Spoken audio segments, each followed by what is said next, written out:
చేరొచ్చిన మీ అందరికి కూడా నా యొక్క వందనాలు తెలియజేస్తూ ఉన్నాను. దేవుడు తన కృపణ చొప్పున మరొక ఆదివారము ఆయన తన సన్నిధిలో మనల్ని కూర్చోబెట్టి స్తుతించే భాగ్యాన్ని మనకు దయచేశాడు. అందుని బట్టి దేవునికి మహిమ ఘనత ప్రభావం కలుగును గాక. ఆమేన్. చిన్న ప్రార్థన చేసుకుని దేవుని వాక్యాన్ని ఆలోచిద్దాం. ప్రతి ఒక్కరు కూడా దయచేసి అనుకూలము కాని పరిస్థితి ఉన్నప్పటికీ, కరెంటు లేకపోయినా మీరే ఇబ్బంది పడకుండా, శబ్దాలు చేయకుండా వినగలిగితే చాలా బాగుంటుంది. ప్రార్థన చేసి, పరిశుద్ధుడా, ప్రేమగల తండ్రి, మహోన్నతుడా, ఉన్నతమైన దేవ, నీ కృపగల దయగల నామానికి స్తుతి స్తోత్రములు చెల్లిస్తున్నాను. ఈ సమయంలోనైనా నీ వాక్యాన్ని వినడానికి, నీ వాక్యాన్ని చెబుతున్న తండ్రి నన్ను నీ వాక్యం ద్వారా, నీ పరిశుద్ధాత్మ సహాయం ద్వారా నన్ను మరుగుపరచండి. మీరే తేటగా మా అందరితో మాట్లాడండి. ఇదిగో నేను అల్పులము దీనులమునైనా తండ్రి, నేను బలహీనుడిని, శక్తిహీనుడిని, జ్ఞానహీనుడిని.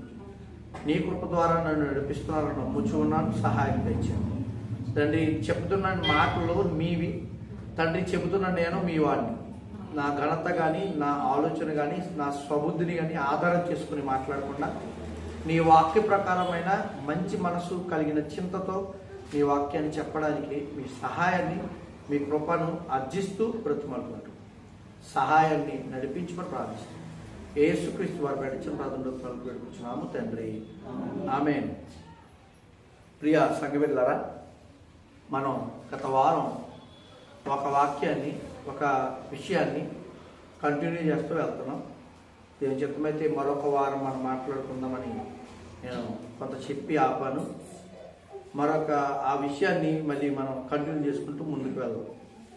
ఏ విషయం గురించి మాట్లాడాలనేది గత వారం కొంచెం గుర్తు చేయగలిగితే, నేను మర్చిపోయినట్టు మీరు చెప్పండి. ఒకరికి గుర్తుందా? అందరికి గుర్తుందా?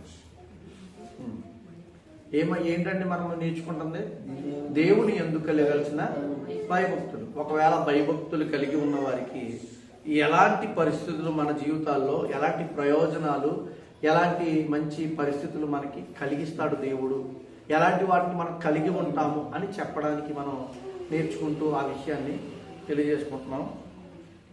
దాంట్లో మొదటగా మనం నేర్చుకున్నది ఏంటంటే, భయభక్తులు కలిగిన వారికి యందు దేవుడు ఆనందించువాడై ఉన్నాడు. రెండవదిగా, దేవుని యందు భయభక్తులు కలిగి ఉంటే దీర్ఘాయువు అనేది మన జీవితాల్లో ఉంటుందని నేర్చుకున్నాం. మూడవదిగా, బహుధైర్యము కలిగి బ్రతుకుతాం. ఏంటండి? భయభక్తులు కలిగి ఉంటే మనకి ఎలా ఉంటుందంట? ధైర్యం ఉంటుంది. ధైర్యం అంటే ఎలాంటి ధైర్యం ఇది? ఎలాంటి ధైర్యం?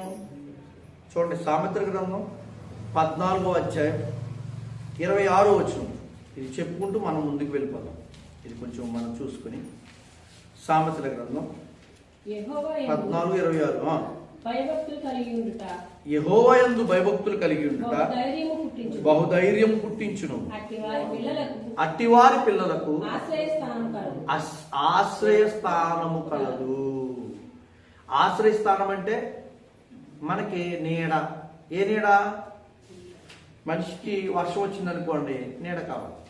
ఎండ వచ్చిందనుకోండి, నీడ కావాలి. గృహాలు ఏంటంటే మనకి నీడ. మనకుండే ఇల్లులు, చెట్లు, ఇవన్నీ కూడా ఏంటంటే నీడ.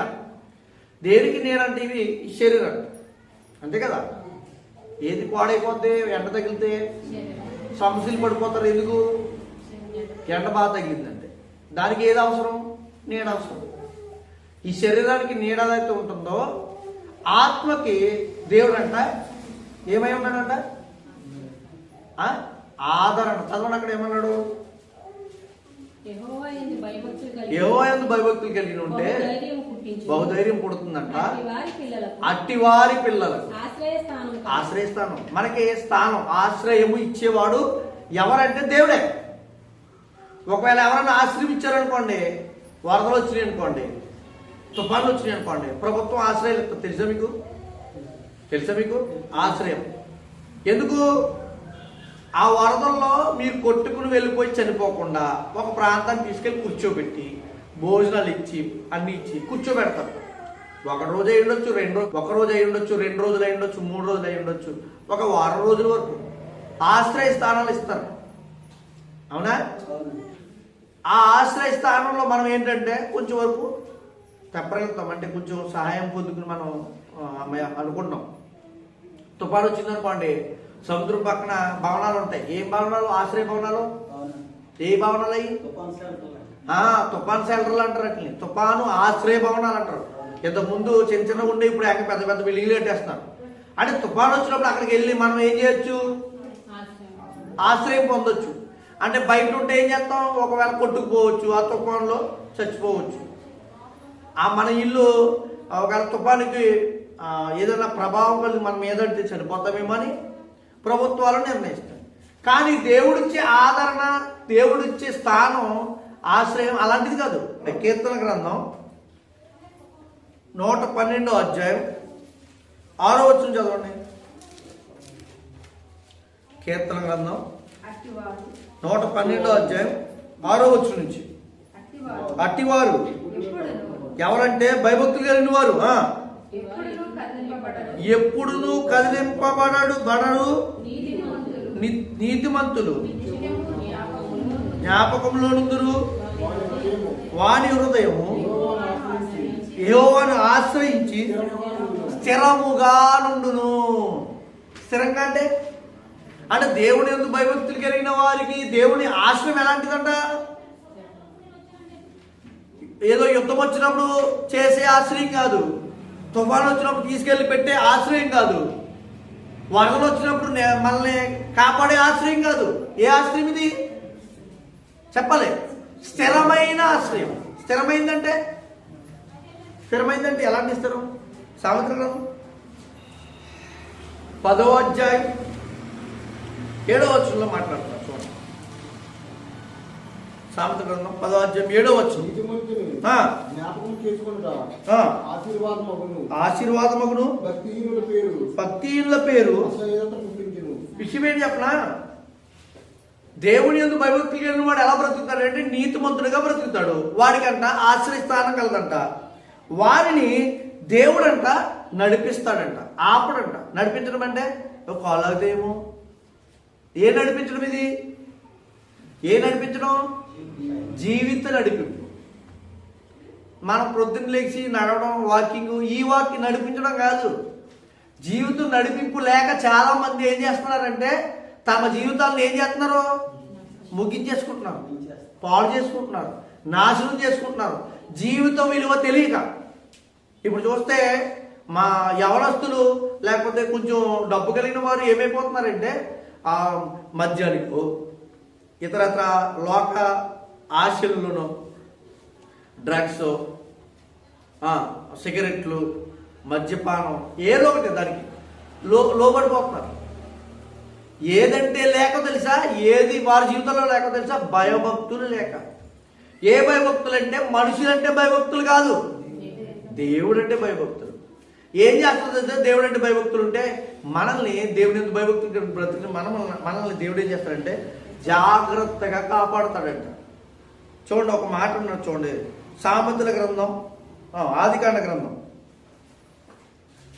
గ్రంథం ఒక భయపడటం గురించి మాట్లాడితే 42వ వచనం, 31వ అధ్యాయం 42వ వచనం దేవుడి గురించి మాట్లాడుతూ చెబుతూ, నా తండ్రి దేవుడు అబ్రహాము దేవుడు ఇస్సాకు భయపడిన దేవుడు. విషయం జాగ్రత్తగా గమనించండి. అక్కడ ఏమన్నాడంటే ఇస్సాకు భయపడిన దేవుడు. నా దేవుడు, నా తండ్రి దేవుడు. ఎవరు భయపడ్డారంట? ఎందుకు భయపడ్డాడు? ఇస్సాకు ఎందుకు భయపడ్డాడు? ఏం భయపడ్డాడు? విషయం ఏంటి చెప్పనా? ఇస్సాకు జీవితంలో సందర్భాలు చూసుకుంటే ఎన్నో సందర్భాల్లో ఆయన భయపడే పరిస్థితి ఉంది. కానీ ధైర్యాన్ని ఇచ్చాడు దేవుడు. ఎలా? అక్కడ కొటేషన్ ఏమన్నది? భయపడిన దేవుడు. అంటే ఇస్సాకు భయపడిన దేవుడు. అంటే దేవుడు అంటే భయం ఎవరికి ఉందంట? అంటే దేవుడు పట్ల భయపడ్డాడని రాయడం కూడా ఎంత గొప్పతనం తెలుసా? ఎందుకంటే దేవుడు అంటే భయభక్తులు లేదనుకోండి, మన జీవితంలో మనం ఏం మాత్రము జీవితం మన జీవితం ఉపయోగపడదు. అప్పుడప్పుడు తల్లిదండ్రులు కానీ పెద్దలు కానీ అంటారు, రే భయం లేదురా నీకు అంటుంటారు. భయం లేకుండా వెళ్ళి కరెంటు పోల్ ముట్టుకున్నాం అనుకోండి ఏమవుద్ది? భయం ఎగిరిపోద్ది కదా. ఇప్పుడు చిన్నప్పుడు అంటే ఒక్కొక్క సందర్భాల్లో దెయ్యాల గురించి చెప్పేవారు. మనం నిజంగా అక్కడ ఏదైనా కనపడ్డది అనుకోండి, దూరం నుంచి చూసి అక్కడ ఏదో దయ్యం ఉందేమో అని భావించుకుని అక్కడికి వెళ్ళకపోలేదు అనుకోండి, ఆ భయం పోదు. చిన్నప్పుడు నేను అలా తోటలంట ప్రొద్దున లేచి తోటలంట వెళ్ళి అనుకోండి, దూరంగా ఎక్కడో సాయంకాలం నేను దూరంగా చూస్తే లైట్ కనపడుతుండేది, అది దయ్యమేమో అనుకున్నాను. విషయం ఏంటంటే అక్కడికి వెళ్ళిపోయింది అనుకోండి, అక్కడ అలా నడుచుకుంటే అసలు ఏంటని చూస్తే ఎందుకే అది కరెంట్ బల్బో ఏదో అంతే, అంతమించి ఏం లేదు. కానీ దూరంలో ఉన్నప్పుడు నేను ఏం చేశాను, దగ్గరికి వెళ్ళకుండా ఏం చేశానంటే చూసి భయపడేవాడు. దగ్గరికి వెళ్తే ఏమవుతుంది? భయం పోతుంది కదా. కానీ దేవుడు అంటే అర్థం కాలేదనుకోండి, మనకేమంటుంది తెలుసా? దేవుడు అంటే భయం ఉండదు. దేవుడు అంటే భయం ఉండదు. దేవుడు అంటే భయం లేకపోతే మన జీవితంలో ఎలా ఉంటుందంటే భయపడని జీవితంగా బతుకుతాం. ఆ భయపడని జీవితంలో ఏమి ఎదుర్కొంటామో తెలుసా? అపాయాలను ఎదుర్కొంటాం. ఉదాహరణకి కరెంటు భయం లేదా? ఏం భయం ఉందని ఇలా పట్టుకున్నామంటే ఆ 2 క్షణం నుంచి భయం తెలియని ఏంటంట బ్లడ్ అంట. ఏమైపోద్ది? ఆ బ్లడ్ ఆగిపోద్ది, పేలిపోద్ది, చచ్చిపోతాం. భయం తెలియని కాదు. దేవుడు అంటే భయపడకపోతే నీ జీవితానికి ఏమవుద్ది? కరెంట్ అంటే భయపడకపోతే నువ్వు చనిపోతున్నావే. మరి దేవుడు అంటే భయపడకపోతే నీ జీవితం ఏమైపోద్ది కదా. ఆలోచించండి.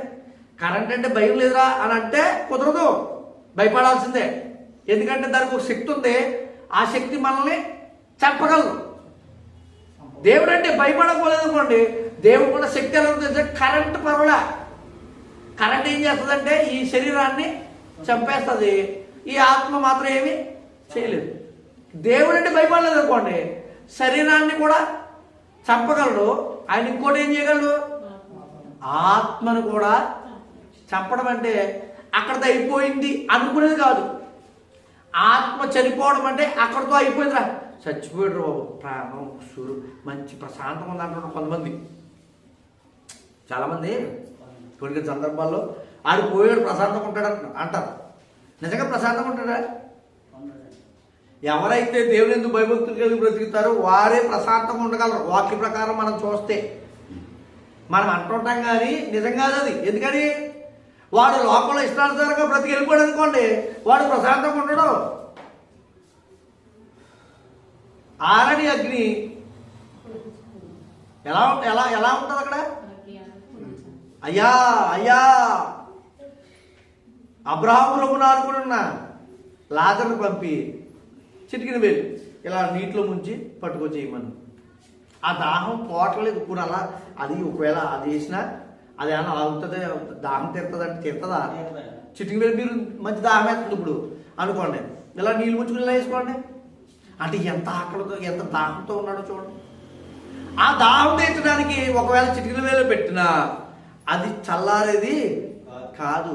అలాంటి బాధలోకి వెళ్ళిపోతాం. ఎప్పుడు? భయభక్తులు లేకపోయిన పరిస్థితులు ఉంటాయి. అంటే భయభక్తులు మన జీవితానికి చాలా ప్రాముఖ్యమైనది. ఏ భయభక్తులు అంటే ఒకవేళ ఈ లోకంలో ఉన్న భయభక్తులు వేరు, దేవుడు అంటే భయభక్తులు వేరు. లోకంలో కూడా తండ్రి తల్లి గురువు వీళ్ళంటే భయం ఉండాలి, భక్తి ఉండాలి. భయం ఉండాలి, భక్తి ఎలా ఉండాలి? భక్తి అంటే దేవుడే, అంతే కదా. భయం ఉండాలి, భయపడాలి తల్లిదండ్రులకి కానీ గురువుకి కానీ. ఎందుకంటే వాళ్ళు కొంచెం మన మీద కొంచెం అజమాయిషి వహించిన వారు, మనకి సహకారం అందించేవారు కాబట్టి కదా. అయితే మరి వీళ్ళందరినీ పుట్టించిన ఆయనకి ఇంకెంత భయపడాలి మనం? భయపడుతున్నామా? చూడండి, భయపడేవారు ఎలా ఉంటారో తెలుసా? దేవుడు ఏం చెప్తున్నాడో వినడానికి ఆసక్తిగా చూస్తాడు. భయపడేవాడు ఎలా ఉంటాడో తెలుసా? దేవుడు చెప్పిన మాట ప్రకారం జీవిస్తాడు. భయపడేవాడు ఎలా ఉంటాడో తెలుసా? దేవుల్లో తనకున్న స్వాస్థ్యాన్ని, అంటే తనకు ఏదైతే ఉందో, ఎలా అయితే ఉన్నాడో దాన్ని బట్టి సంతోషిస్తూ దేవుడు ఎప్పుడు స్తుతిస్తాడు. భయభక్తులు కలవాడు. లేదంటే ఏం చేస్తారంటే వాళ్ళే గొడవ, మందే గొడవ. ఏంటది? ఏం గొడవ అది? ఆయన చెప్పుకుంటూ పోతాడు, మన పని మనం చేసుకుంటూ పోతాం. ఏ పనులు ఉన్నాయి? ఎవరు ఆలోచనలు అయ్యి, ఒకళ్ళేమో ఇంటికాడ గురించి ఆలోచించేవాళ్ళు ఒకరు, ఒకళ్ళేమో పనుల గురించి ఆలోచించేవారు ఒకరు, ఒకరేమో డబ్బుల గురించి ఆలోచించేవారు ఒకరు, ఒకరేమో కూర గురించి ఆలోచించేవారు ఒకరు, ఒకరేమో శుభ్రంగా ఏంటది దాని గురించి ఆలోచించేవారు.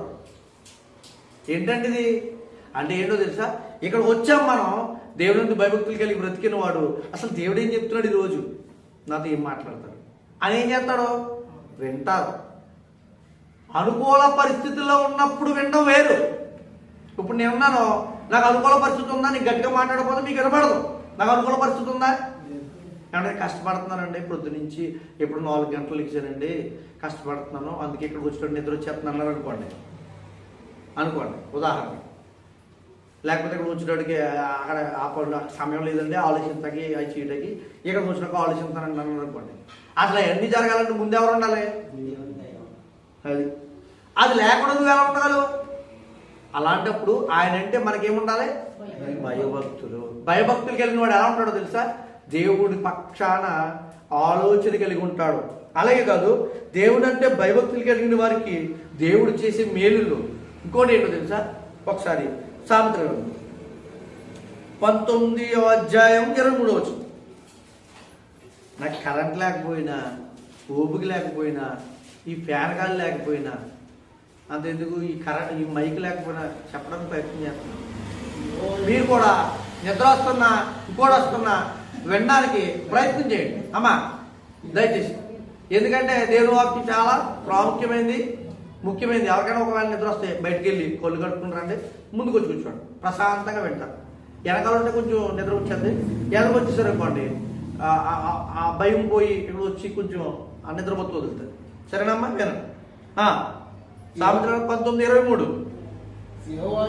యెహోవా యందు భయభక్తులు కలిగి ఉండుట జీవ సాధనము, అది కలిగిన వాడు తృప్తుడై. ఇక్కడ ఏమంటాడంట, దేవుని భయభక్తులు కలిగిన వాడు అంటే ఏమంటాడంట, జీవ సాధనం అంటే బ్రతకడానికి ఆధారం అంట, అదొకటి. ఇంకోటి ఏంటంటాడు, తృప్తుడై ఏం లేకుండా బ్రతుకుతాడంట, అపాయం. మనం దేనికోసం భయపడతాం? దేనికోసం భయపడతాం? అపాయాల కోసం కదా. అపాయం అంటే ప్రమాదాలు అయి ఉండొచ్చు, జీవితంలో వచ్చే లోటుపాట్లు అయి ఉండొచ్చు, కష్టాలు అయి ఉండొచ్చు, నష్టాలు అయి ఉండొచ్చు, ఏదైనా అయి ఉండొచ్చు, అంతే కదా. ఆ అపాయాలు మన జీవితంలో రాకుండా ఉండాలంటే మనం ఏం కలిగి ఉండాలి? ఒకవేళ మనం భయభక్తులు కలిగి ఉంటే నీ జీవితంలో దేవుడు అంటున్నాడు, నేను తీసేస్తాను. ఏంటది? అపాయం. ఎంత మంచి మనస్సుని ప్రశాంతపరిచే మాట అండి ఇది. మనస్సుని ఎప్పుడు ఏ ప్రమాదం జరుగుతుందో, ఏ పరిస్థితులు మన జీవితంలోకి వస్తాయో మనకు తెలుసా అండి? అస్సలు తెలీదు. అలాంటప్పుడు దేవుడు మనకి భరోసా ఉంటున్నాడు. దేవుడు మనకి నేను అంటున్నాడు, నేనున్నాను, ఎవడొస్తాడో చూస్తావు రాడా అంటున్నాడు. ఒక ఆయన అంటాడు, ఏమంటే ఎప్పుడు ఇలాంటి మాటలు మాట్లాడుతున్నారండి అని అనవద్దే, అంటే వాళ్ళ మాటలు ఎంత హీనమైనయో దేవుని మాట ఎంత గొప్పదో చెప్పడానికి మాత్రమే మేము ఆ మాటలని మీకు గుర్తు చేస్తున్నాం. అంటే మనకు అందరికీ తెలుసు అనుకోండి, అంటే మాకేం తెలియదు అని అనుకోండి. 1 మంది కాదు, ఎంతమంది రావాలంట? 100 మంది వచ్చేయాలంట. అంటే 100 మంది వచ్చిన ఏం చేస్తాడు? 100 మంది వచ్చిన ఏం చేస్తాడు? కొట్టేయగలడు, ధైర్యం, గొప్ప ధైర్యం ఉంది. కానీ నిజంగా 100 మంది ఒకసారి వస్తే ఎవరైనా ఉంటాడా? ఉట్టిదే, అదంతా తుస్తది, అదంతా ఏమీ లేని పరిస్థితి, అంత సినిమాది. లేకపోతే ఇంకొకటి, ఒకడు అంటుంటాడు, అదే నా గురించి నీకు తెలియదు అంటాడు. ఏంటది అంత గురించి తెలిసింది? నిజంగా దేవుడు నీ పక్కన ఉండి రండ్రా అన్నాడు అనుకోండి, దేవుడు మన పక్కన ఉండి, ఆయన ఉండి మనకు సహాయంగా ఉండి రండ్రా అన్నాడు అనుకోండి, ఎవరైనా ఏం చేయగలరా? మరి అపాయం ఏమవుతుంది? మీ మీదకి వచ్చే ఊళ్ళు ఏమవుతాయి? మీ మీదకి వచ్చే ప్రమాదాలు ఏమవుతాయి? ఆయన మన పక్కన ఉంటే, ఆయన మన పక్కన ఉండాలంటే ఏం చేయాలి? ఆయన పని ఆయన చూసుకున్నాడు, మన పని మనం చూసుకుందామా? ఏమన్నా వినాలి, ఆయన పని ఆయన చూసుకుంటాడు, దేవుడు పక్కన ఉన్నాడని. మన పని మనం చూసుకుందామా? ఆయన తోవేరు, మన తోవేరా? అయినా ఉంటాడు మన పక్కనే. భయభక్తులు కలిగి ఉంటేనే. చూడండి ఒక మాట చెప్తున్నాడు అక్కడ. కీర్తన గ్రంథం 33వ అధ్యాయం 18, 19 వచ్చిన చూద్దాం. కీర్తన గ్రంథం 33వ అధ్యాయం 18, 19 వచ్చినారు. వారి ప్రాణమును మరణం నుండి తప్పించుటకును కరువులో వారిని సజీవులుగాను కాపాడుటకును.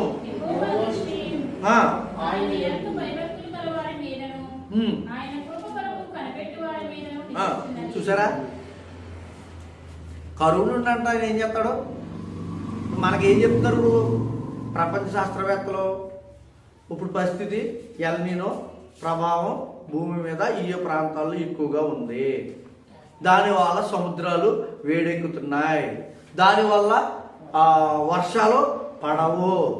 నిజమే కదా. ఈ నెల ఎలా ఉండేది మనకి?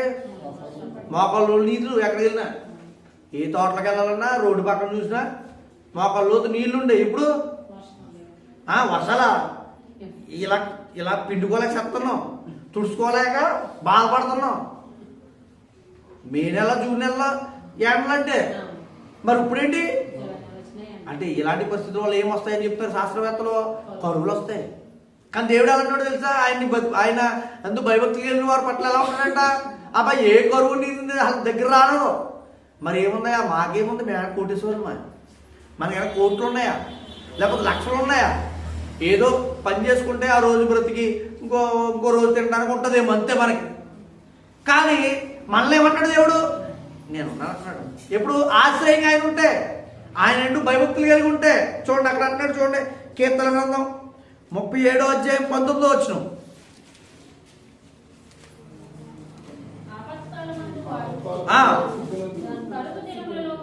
కరువు దినములో వారు ఏంటి? తృప్తి పొందుతారంట. ఎవరు? భయభక్తులు కలిగిన వారు. ఎప్పుడు? కరువులో. అసలు కరువులో తృప్తి ఉంటుందా? మామూలుగా ఆలోచిస్తే సమృద్ధిలోనే తృప్తి ఉంటుంది. అన్నీ ఉంటేనే తృప్తి ఉంటుంది మనకి. ఏ లేకపోయినా ఏమిస్తారంటే దేవుడు తృప్తి ఇస్తారంటాడు కరువులో. అంటే ఇప్పుడు ఇలాంటి పరిస్థితుల్ని, మన వాతావరణ పరిస్థితులు ఇవన్నీ మనం ఉన్నప్పుడు మనం ఎవరిపైన ఆధారపడాలి? అంటే ఇవన్నీ లేకపోతే వదిలేచ్చా? ఈ కరువు, ఈ పరిస్థితులు లేకపోతే పర్లేదు, దేవుడు వద్దా మనకి? అది కాదు. కరువు ఉన్నా కరువు లేకపోయినా, సమృద్ధి అయినా కష్టమైనా, బాధ అయినా నిందైనా, మనం సంతోషంతో ఉన్నా దుఃఖంతో ఉన్నా మనకి ఎవరున్నారో తెలుసా? దేవుడు అంతే. భయభక్తులు ఉన్నా అవి ఉంటే మన జీవితంలో మనం దేవుడి పక్షాన ఆ పొందుకోవాల్సిన మనం అన్నీ ఏం చేస్తాం? పొందుకుంటాం. ఏ అపాయము రాదంట. అపాయం. ఇంకొక మాట కూడా చూద్దాం కీర్తన గ్రంథం. మరి ఇంకా ఏంటండి, ఇంకా ఏ లాభాలు ఉన్నాయండి దేవుణ్ణి ఎందుకు భయభక్తులు నేను ఉంటే అని అంటే, కీర్తన గ్రంథం 31వ అధ్యాయం 19వ వచనం. నీ యందు భయభక్తులు గల వారి నిమిత్తం నీవు దాచించిన మేలు ఎంత గొప్పది. మేలంటే ఏ మేలు ఇది? సాదాసీద మేల? ఏమన్నాడు? ఏ మేలు ఇది? మనుషుల వల్ల ఏం మేలు పొందుకుంటాం? మనుషుల వల్ల మేలు పొందుకుంటాం. అది ఎలాంటిదంటే మామూలుగా మనిషి ఇవ్వగలిగిన మేలు. దేవుడిచ్చేది ఏమని అంటున్నాడు? చదవండి అమ్మ, అక్కడ ఉందమ్మా. దాచి ఉంచిన మేలు అది. మేలు ఎలాంటిదంటే ఆయన ఇచ్చేది గొప్ప మేలు, మామూలు మేలు కాదు. ఆయన ఇచ్చేది నువ్వు ఊహించవు. ఆయన ఇచ్చేది నువ్వు అసలు పొందుకునే స్థానం కాదు. ఆయన ఇచ్చేది మన ఆలోచనలో తట్టదు. ఎలాంటి మేలంటే గొప్ప మేలంట. పరలోకమైన చిన్నదా ఆ విషయము? పరలోకమైన చిన్న విషయమా? లేదా ఏదైనా మంచి ఈ లోకంలో మంచిగా ఒక స్థానంలో బ్రతకడం చిన్న విషయమా? నిందలు, అపవాదాలు ఇలాంటివి భరించి నిలబడటం చిన్న విషయమా? కష్టాల్లో, సోదరుల్లో, బాధల్లో బ్రతకడం చిన్న విషయమా? ఎలా ఉన్నావు నువ్వు? ఎలా బ్రతుకుతున్నావు? ఎలా బ్రతుకుతున్నామో తెలుసా? ఆయన మేలు గొప్పది కనుక. ఎలాంటిదంట? గొప్పది కనుక. అందుకే ఆయన మేలు విషయంలో ఆధారపడిన వారు ఎవరున్నారు అని చూస్తే నిర్గమకాండ గ్రంథం ఒక ఆయన మాట్లాడతారు చూడండి, ఆయన మేలు చేస్తారా ఉంటుంది. నిర్గమకాండ గ్రంథం 4వ అధ్యాయం 1వ వచనం. చిత్తగించు వారు నన్ను నమ్మరు, నా మాట వినరు.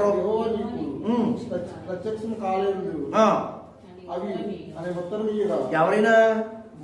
మోషే గారు. ఎక్కడ సందర్భం ఇది?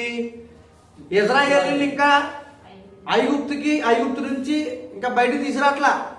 అది తీసుకురావడానికి ముందు దేవుడు జరుగుతున్న కాన్సెప్ట్, దేవునితోటి మోసే మధ్య జరుగుతున్న కాన్వర్జేషన్. తర్వాత 10వ వచనంలో ఏమంటున్నాడు? ప్రభువా, ఎంత మునుపైన నీవు నీ దాసులతో మాట్లాడినప్పటి నుండి అయినా నేను మాట నేర్పరిని కాదు. అంటే నోటు బాధ్యం అంటే నత్తోడిని ఎవరో అంటున్నాడు. ఆయన మేలాంటిది, ఆయన మేలాంటిది ఇప్పుడు కదండి. గొప్పదే, ఎంతో గొప్పదే, గొప్పది కూడా కాదు, ఎంతో గొప్పదే. అలాంటి మేలు పొందుకోవాల్సిన మనిషి సాధారణమైన మనిషి కూడా. మోసే అంటాడు మామూలు సాధారణమైన మనిషి. ఎక్కడికి వెళ్ళాడు? ఫరో రాజు దగ్గరికి వెళ్ళాడు, ఐగుప్తు రాజు ముందుకు వెళ్ళాడు, మాట్లాడుతున్నాడు.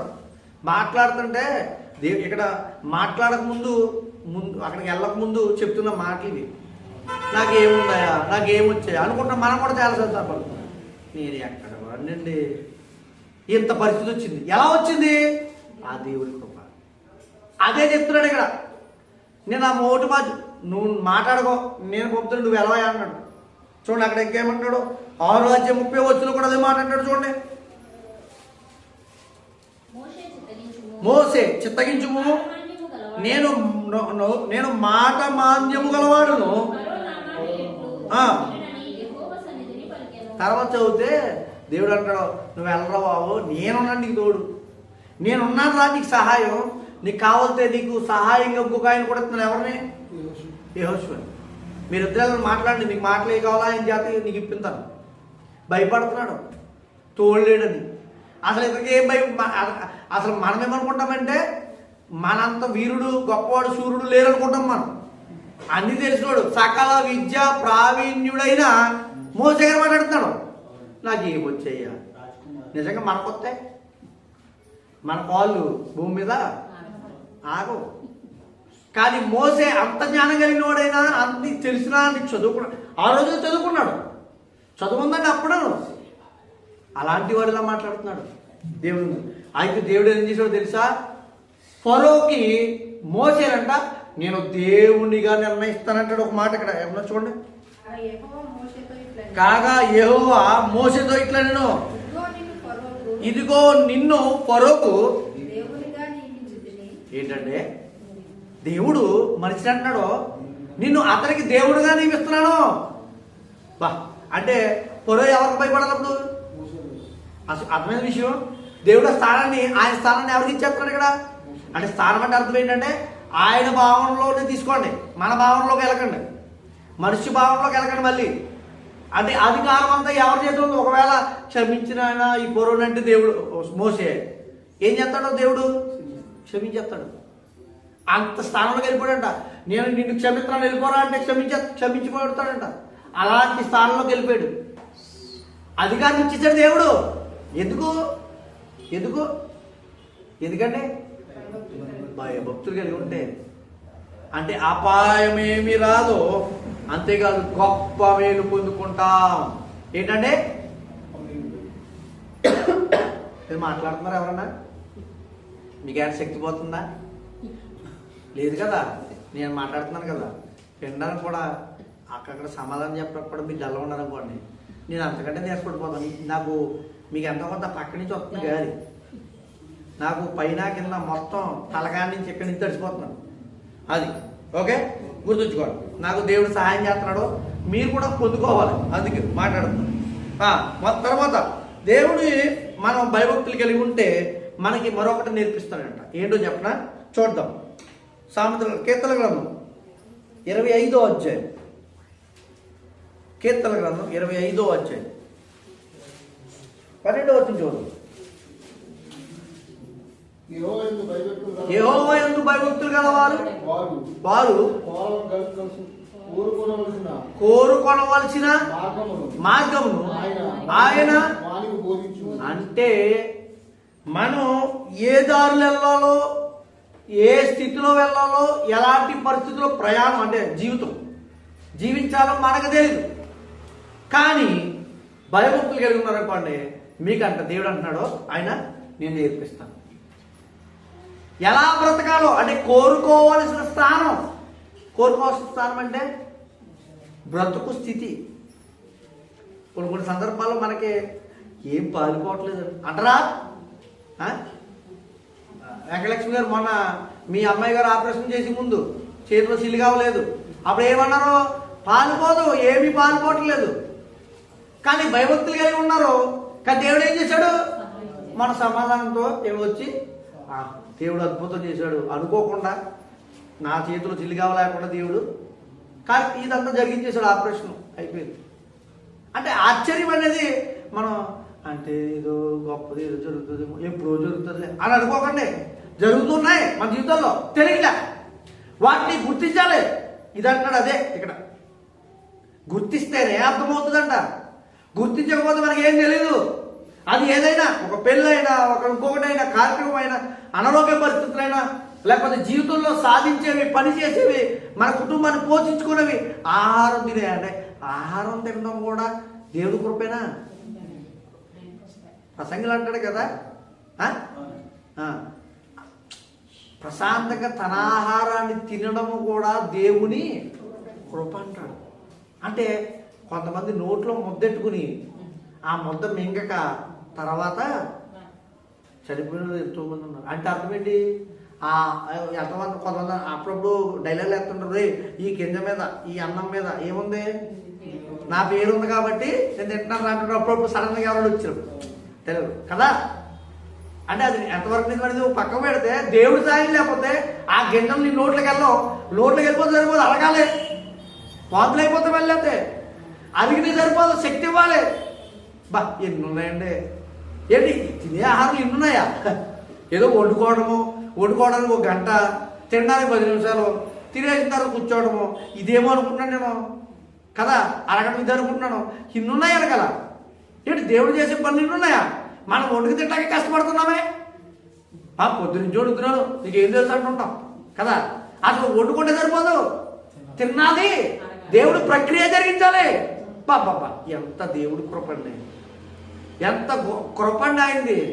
ఇవన్నీ ఆలోచించగలిగితే అసలు ఆయన స్థానం ఎక్కడదండి? మన హృదయాల్లో పెట్టుకోవాల్సిన స్థానం. అవి ఏం ఆలోచించట్లేదు. ఫోన్ చేసావా, తిన్నాను, చికెను మటను అది ఇది తినేమంటాం అంతే. అరగొద్దా, శక్తి ఇవ్వద్దా, తినేంత జరుగుతుంది. మళ్ళీ ఏమన్నా డాక్టర్లు ఎక్కువ తింటే అబ్బో కొలెస్ట్రాల్ వచ్చేస్తుంది, అది వచ్చేస్తుంది, ఇది వచ్చేస్తుంది. అబ్బాబ్బా ఏంటండి పరిస్థితి? ఇలాంటి పరిస్థితుల్లో నీకు తెలియాలి దేవుడు అంటే, నీకు అర్థమవుతుంది. ఇలాంటి పరిస్థితుల ప్రభావాలు ఇప్పుడు మనం ప్రశాంతంగా ఉన్నాం చూడండి. అక్కడ ఇజ్రాయెల్ పక్క దేశాలు ఎలా ఉన్న పరిస్థితి? యుద్ధం, ఇల్లు లేదు, గూడు లేదు, ఆహారం లేదు, ఎవడెడతారా అని చూస్తున్నారు, ఎక్కడ నీడ దొరుకుతుందా అని చూస్తున్నారు, వెళ్ళి కూర్చుంటున్నారు. ఎక్కడ బాంబు చేస్తాడో ఏంటో పరిస్థితి, ఎక్కడ బాంబు పడుతుందో తెలియదు. చూడండి, నిజంగా అలాంటి వాళ్ళకి దేవుడి కృప అంటే అర్థమైపోద్దండి. అక్కడే బాంబు పడ్డది అనుకోండి, వీడు ఇక్కడే ఉన్నాడు అనుకోండి, అక్కడ నలుగురు సరిపెట్టి ఒక బతుకున్నాడు అనుకోండి, పరిస్థితి అమ్మ బాబోయ్ గట్ట ఉరికేస్తాం.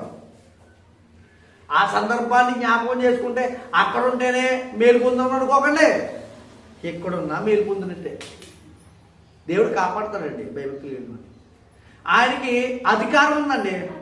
ఎంత అధికారం తెలుసా? ఎలాంటిది తెలుసా? ఆకాశము కంటే, అవునా? చూడండి ఒకసారి 8వ అధ్యాయం సామెతల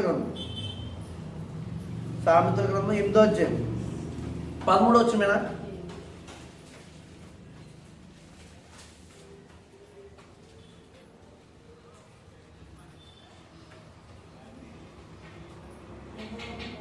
చదవాలి. సామెతల గ్రంథం 8వ అధ్యాయం 13వ వచనం.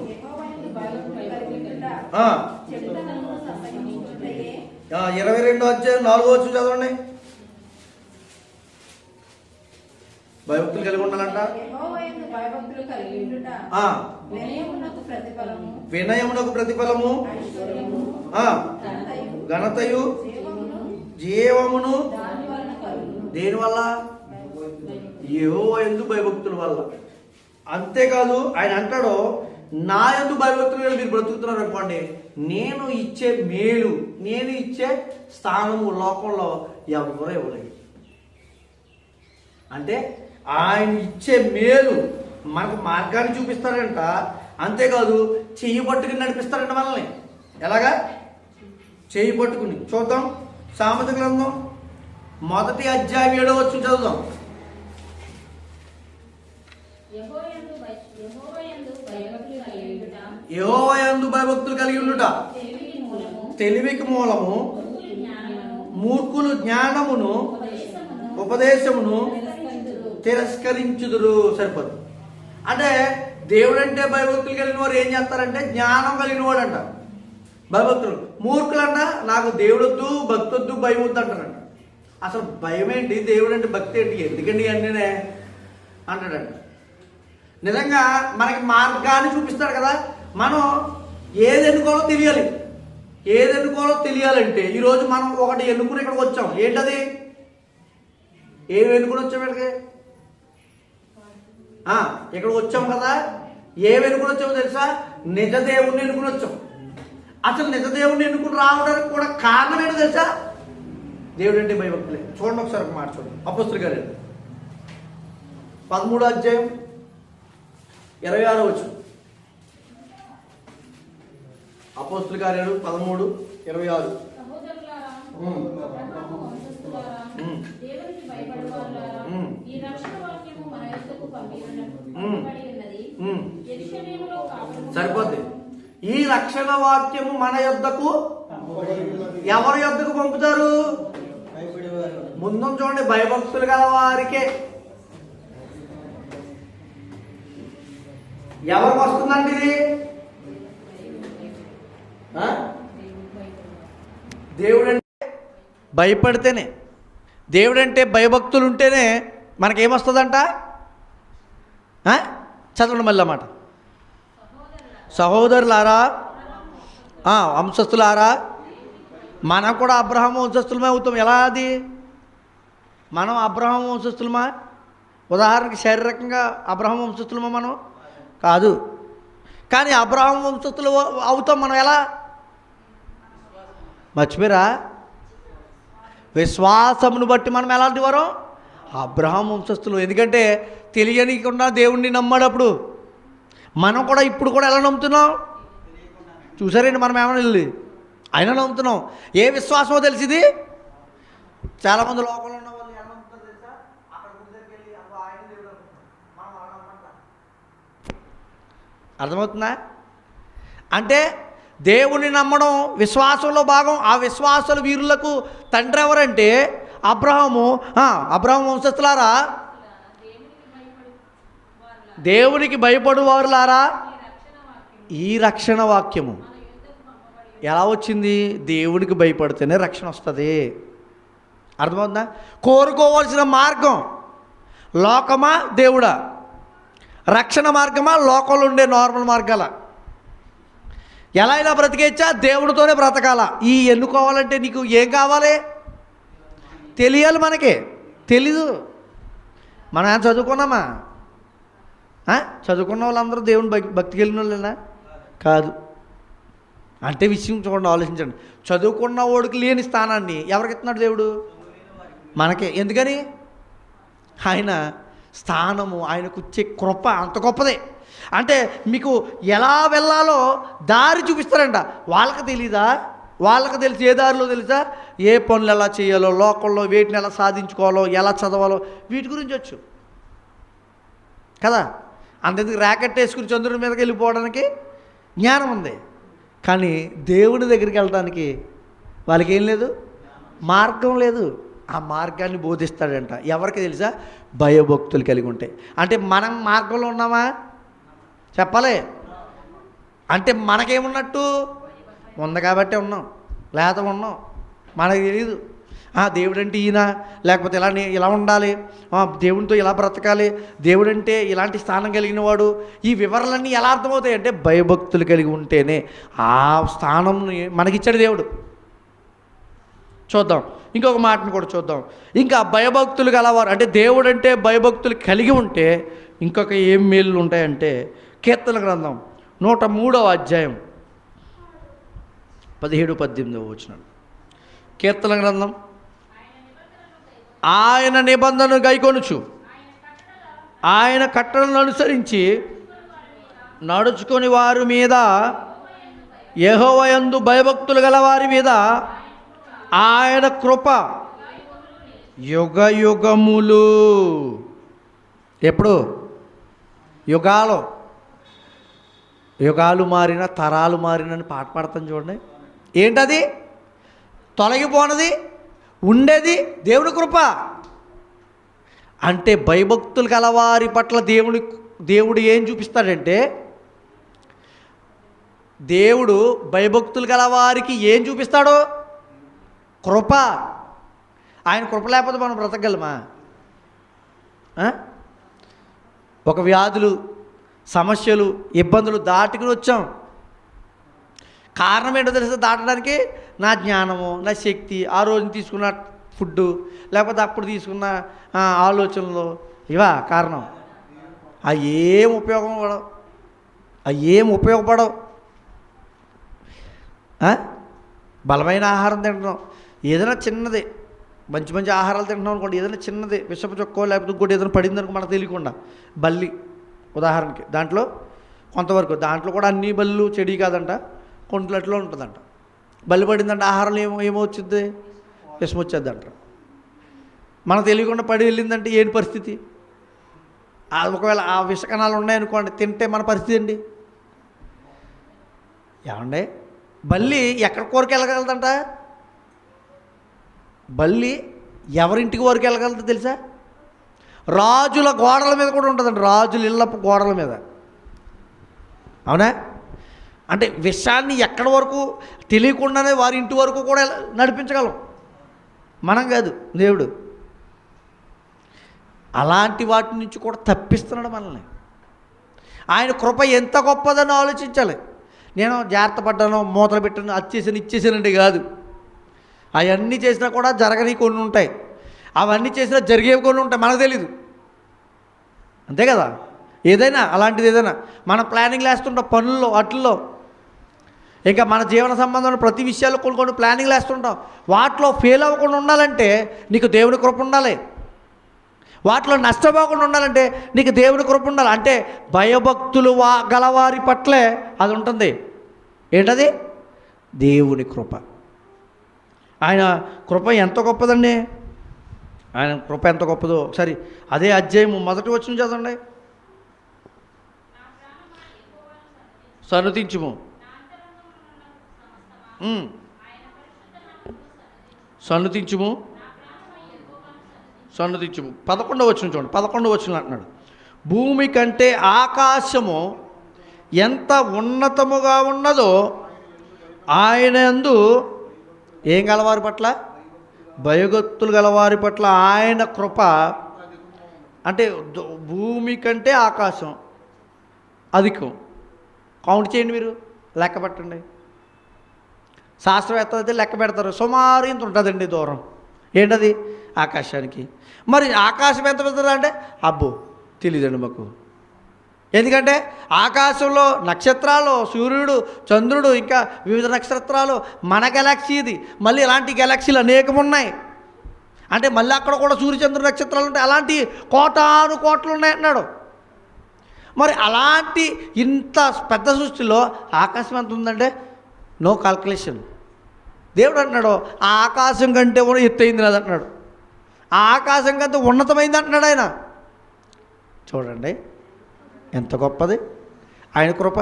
అంటే చాలా అధికమైందంటే అసలు ఒక సూర్యుడి దగ్గరికి వెళ్ళడానికి కొన్ని వందల సంవత్సరాలు పడుతుంది లెక్కలు ఉన్నాయి. మరి ఆకాశం దగ్గరికి చేరాలంటే మన జీవితకాలం సరిపోదు కదా. మరి అలాంటి ఆకాశము కంటే ఎత్తయిందంట కొలడానికే మన జీవితం సరిపోవట్లేదే, మరి ఆయన కృప ఎంత గొప్పదండి. ఆలోచించండి. అంటే మనుష్యులు కనుగొనలేని, మనుష్యులు తెలుసుకోలేని స్థానంలో ఉంది ఆయన కృప. కానీ మనం ఎలా ఉంటలేదంటే ఆశ్రయించట్లేదు చాలామంది. అందుకే భయభక్తులు లేకపోతే లోకంలో ఏం పొందుకుంటాం? నాశనంలోకి వెళ్ళిపోతాం. అంతే కదా, లోకంలో జరిగేదేంటి? భయము భక్తి లేని వాళ్ళు ఏమైపోతారు? నాశనం అవుతారు. ఇది లోకము కూడా అంటది. అంతకంటే మంచిగా చెప్పాలంటే దేవుడు ఇంకా గొప్పగా చెప్తాడు. భయభక్తులు అంత ఉపయోగపడేదండి భయభక్తులు అంటే. ఈ జీవితానికి ఆత్మకు కూడా ఉపయోగపడేది దేవుడు అంటే భయభక్తులు. మనుషులంటే భయభక్తం ఎలాంటి ఎక్కడి వరకు తెలుసా? జీవితానికి ఉపయోగపడేది, శరీరానికి ఉపయోగపడేది. కానీ దేవుడు అంటే భయభక్తులు ఉంటే జీవితము ఆత్మ చనిపోయిన తర్వాత కూడా నీకు ఉపయోగపడే భక్తి దేవుని పక్షాన నీకు ఉండాలి. అది నేను కాపాడుతుంది. ఇంకొక మాట కూడా చూసుకుందాం. రాజుల 2వ గ్రంథం 17వ అధ్యాయం 39వ వచనం. రాజుల 2వ గ్రంథం 17వ అధ్యాయం 39వ వచనం. నీ దేవుడైన యెహోవా యందు భయభక్తులు గలవారై ఉండిన యెడల ఆయన తన శత్రువుల చేతిలో నుండి అని ఏం చేస్తాడు? నిన్ను విడిపిస్తాడు. భయభక్తులు కలిగి ఉంటే మరణం అనే పాశాల నుంచి విడిపిస్తాడు, శత్రువుల చేతుల నుంచి విడిపిస్తాడు, పాపపు జీవితాల నుంచి విడిపిస్తాడు. ఈ లోకపు పాపాల్లో నువ్వు ఈ లోకపు శోకాల్లో లేకపోతే ఈ లోకంలో ఉన్న ప్రతి దాంట్లో నువ్వు వెళ్ళిపోతున్నప్పుడు నిన్ను తప్పించడానికి ఎవరు లేరా నాకు తప్పించడానికి అంటుంటా చూడు, అప్పుడు ఆశ్రయంగా ఆయన ఉన్నాడు. ఎప్పుడు అంటే ఆయన ఎప్పుడు ఆశ్రమిస్తాడంటే భయభక్తులు కలిగి ఉంటేనే అంటాడు. ప్రసంగి గ్రంథంలో ఒక మాట అంటాడు కదా, చూద్దాం చూడండి. 12వ అధ్యాయం 13వ వచనం. ప్రసంగి గ్రంథము 12వ అధ్యాయం 13వ వచనం చూద్దాం. అసలు మనకి ఒక విధి ఇచ్చాడంటే దేవుడు. ఏంటో విధి?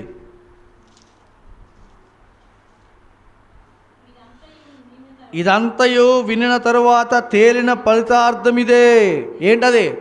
పైన అంతా చెప్పుకొచ్చాడు ప్రసంగి అయిన జ్ఞాని అయిన సొలొమోను చెబుతూ, నాకు అన్నీ తెలిసాయా, అన్నీ చెప్పుకొచ్చాడు. జీవితం ఏంటి, మరణం ఏంటి, పరిస్థితులు ఏంటి అన్నీ చెప్పుకుండా వచ్చిన తర్వాత అంటున్నాడు, ఇవన్నీ చెప్పేసిన తర్వాత తేలిన ఫలితార్థం ఏంటో తెలుసా? యెహోవా యందు అంటే దేవుని యందు భయభక్తులు కలిగి ఉండుటి, ఆయన కట్టడలను అనుసరించి నడుచుచుండవలెను మానవ కోటికి. ఇదే అర్థమవుతుందా? ఒక విధి విధానాలు జీవితంలో ఉండాలంటే ఒకటే విధి అంటున్నాడు దేవుడు. ఒక భక్తుడు దేవుడు కూడా చెప్తాడు, నా యందు భయభక్తులు గల వారి పట్ల నేను చేసే మేలు ఎంతో గొప్పది, అలాంటి వారి మీద నేను కృప చూపిస్తాను, అలాంటి వారిని కాపాడుతాను, అలాంటి వారిని నడిపిస్తాను, అలాంటి వారితో సహవాసం చేస్తానంటున్నాడు. వారికి జీవితం ఆయువు ఇస్తానంటున్నాడు, దీర్ఘాయువు. అందరికి వచ్చేద్దా? అందరికీ వచ్చేస్తుందా? లేదు, భయభక్తులు కలిగి ఉంటేనే. అదే చెబుతూ భయభక్తులు గల వారి పట్ల చూడండి. సామెతల గ్రంథం 22వ అధ్యాయం 4వ వచనం.